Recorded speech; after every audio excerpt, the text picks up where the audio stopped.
So आज हामी घुम्न आएका छौँ। एकदमै मजा आइरहेको छ घुम्न पनि।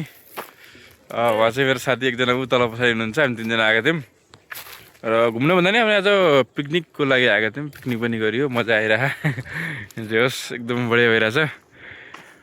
सो सबैजनाहरू हामी आएको ठाउँमा आउनु भन्न चाहन्छु र तपाईँहरूलाई सिन देखाउँछु म यहाँको के छ कस्तो छ भनेर।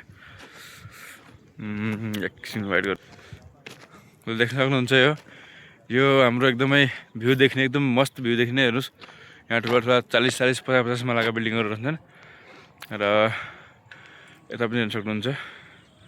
यहाँ उतलतिर पानीको तलाउ छ र यो कुहिरोले गर्दाखेरि अलिक चिसो मौसम छ नि त, त्यो अलिक खासै देखिँदैन र तै पनि अलिअलि देखिरहेछ ल, देख्न सक्नुहुन्छ तपाईँहरूले। एकदमै रमाइलो भइरहेको छ। आज एकदमै घुम्न पाइएको छ। कहिलेकाहीँ यसो छुट्टी मनाएर हामीहरू घुम्न आउने गर्छौँ र एकदमै आनन्द भइरहेको छ। हुन्छ नि मान्छेलाई त्यहाँ तपाईँको महिनाभरि काम गरेर होइन, काम गरिसकेपछि जस्तै घुम्न पाउनु भनेको एकदम खुसीको दिन हो। खुसी भन्छ कि मान्छेहरू कतिपय खुसीहरू हुन्छन् र मेरो अलिकति आँखामा सूर्य लागेको छ। सो तपाईँलाई देखाइदिन्छु। पछाडि हेर्नुहुन्छ पुरा सिन छ मेरो पछाडि। हेर्नुहोस् पुरा ठुल्ठुला बिल्डिङहरू 40-50 मालाका बिल्डिङहरू छन् र देख्नु त्यहाँ माथि पनि एकदमै, यहाँ माथि हामी त गएका छैनौँ, त्यो तपाईँलाई देखाउन सक्छु म। यो माथि पाहाडमा चाहिँ हामीहरू गएका छौँ, झन्डा लागेको छ तर धौ हुन्छ कि यार, गाडी यहाँसम्म मात्रै आउँछ। सो यहाँसम्म मात्रै हिँडेका छौँ हामीहरू। चाहिँ हाम्रो गाडी हो र मेरो खास गरी मेरो सर्भिसिङमा हालेको छु मैले, त्यसले गर्दा मेरो गाडी लिएर आएन मैले। अनि दुइटा गाडी लिएर आएँ, एकजना हाम्रै साथीहरू गाडी लिएर आएँ मैले। एउटा मेरो गाडी, एकजना मेरो गाडी सोरुममा हालेको थिएँ सर्भिसिङको लागि।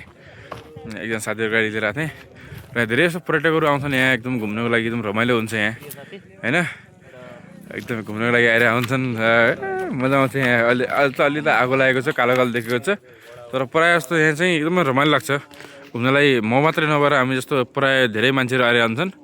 सो एकदमै ब्युटिफुल जग्गा छ, एकदम भ्यू पनि क्या दामी देखिन्छ यहाँबाट। सो म तपाईँहरूलाई देखाउँछु यहाँ सिनहरू देख्नुहुन्छ, तपाईँहरूलाई देखाउन सक्छु म तपाईँहरूलाई सिनहरू होइन। एकदमै रमाइलो ठाउँ छ यो, सबैजना आउनु होला भन्न चाहन्छु म। यो ठाउँमा आएर एकचोटि भिजिट गर्नु होला। यहाँ देख्न सक्नुहुन्छ मेरो पछाडिको पुरै अलिकति कुहिरोले देखिएको छैन र तपाईँ देख्न सक्नुहुन्छ पछाडिको एकदमै भ्यू कति दामी दामी देखिएको छ। र एकदमै मेरो साथी एकजना उहाँ हुनुहुन्छ, एकजना उहाँ हुनुहुन्छ। ल सर हाई भन्नुहोस् त सर। सर हाई भन्नुहोस् त। के छ आज खबर? उहाँले फेरि नयाँ मोबाइल दिनुभयो। यो अघिको मैले यो मोबाइल अनबक्सिङ पनि देखाउँछु तपाईँहरूलाई। यो अनबक्सिङ देख्नु होला। एकदमै मजा आइरहेको छ।